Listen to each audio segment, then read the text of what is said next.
E o assunto agora é crédito rural. Em 6 meses de Plano Safra, foram contratados quase 249 bilhões de reais. Valor 16% superior ao registrado no mesmo período do ano passado. E para entender aí como que está a situação para o produtor, eu vou conversar agora com um especialista em crédito rural e diretor comercial da Terra Magna, o Davi Télio. Davi, boa tarde para você, seja muito bem-vindo ao nosso Mercado e Companhia. Obrigado por aceitar o convite e falar conosco hoje.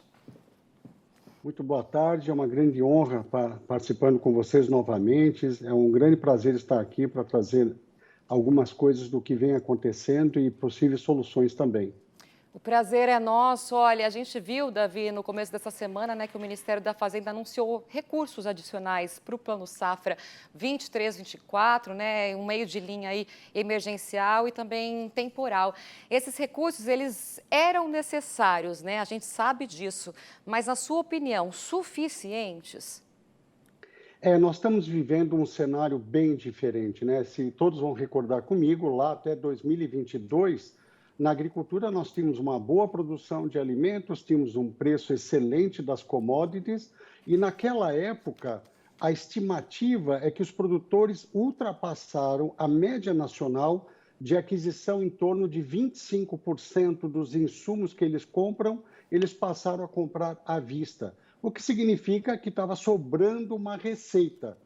Tivemos um percalço aqui em 2023 com relação à queda abrupta dos preços de grãos, mesmo com uma produção muito boa de grãos, mas ainda assim teve muita gente com dificuldade de pagar as contas. O que isso repercute em relação ao crédito?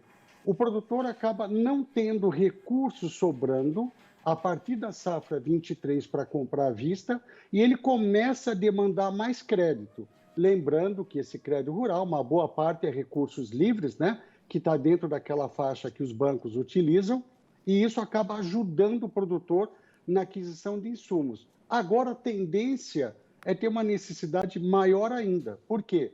Porque ele veio tomando mais crédito para comprar insumos da safra 23, 24, e agora nós estamos num cenário de perda de produtividade devido a questões climáticas em várias regiões, e hoje, com um preço ainda menor de commodity, com uma produtividade menor, que já tem estimativas de 150, 154 milhões de toneladas a menos, o que vai repercutir em mais crédito?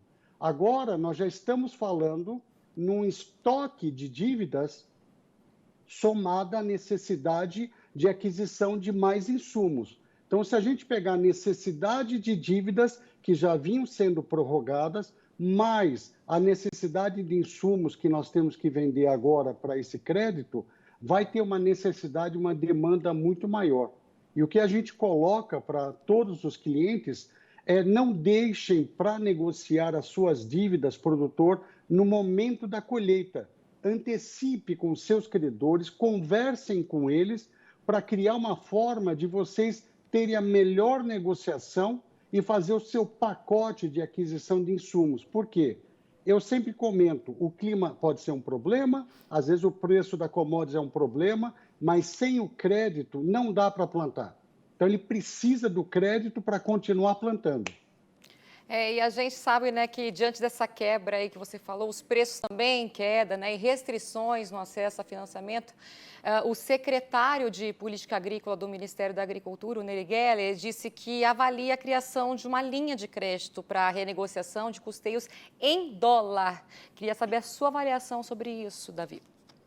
A ideia é muito boa, eu defendo essa ideia já há muito tempo. Vamos partir de um princípio de que as commodities principais, soja, que é a principal, depois vem milho e café, e algodão, ele tem a comercialização em dólar. O preço, ele é dolarizado lá fora. Quando o produtor assume as dívidas em dólares e ele vende a commodity dele para trade em dólar, para pagar aquela dívida em dólar, ele consegue ter um financiamento com juros bem menor.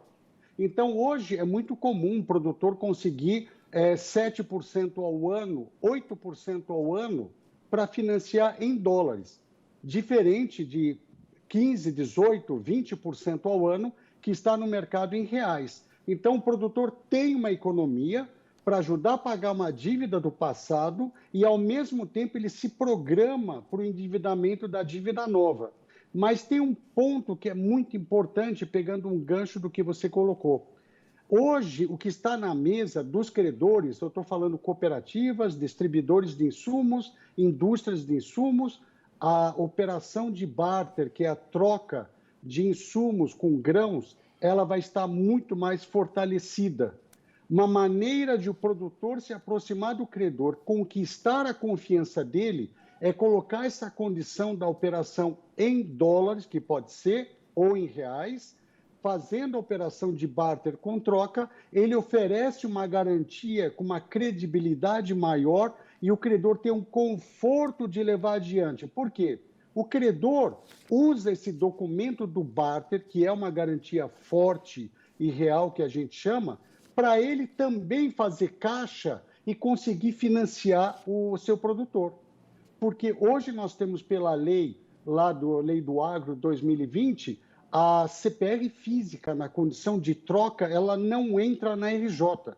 E isso é um conforto para o distribuidor, a cooperativa ou a indústria dar o crédito para aquele produtor, porque ele deu uma condição de troca com uma CPR física, aí ele tem um conforto de pegar o estoque de dívida e colocar isso para frente. Se o governo consegue ajudar a gente nesse sentido e trazer linhas para financiar em dólar, vai ser excelente, mas de costume isso só acontece depois da safra.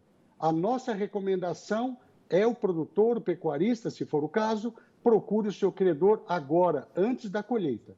Essas são, então, as recomendações do Davi Télio, ele que é especialista em crédito rural. Davi, obrigada pela participação de hoje, viu? Uma ótima tarde, até a próxima. Muito obrigado, um grande abraço e estamos aguardando a próxima vez. Obrigado.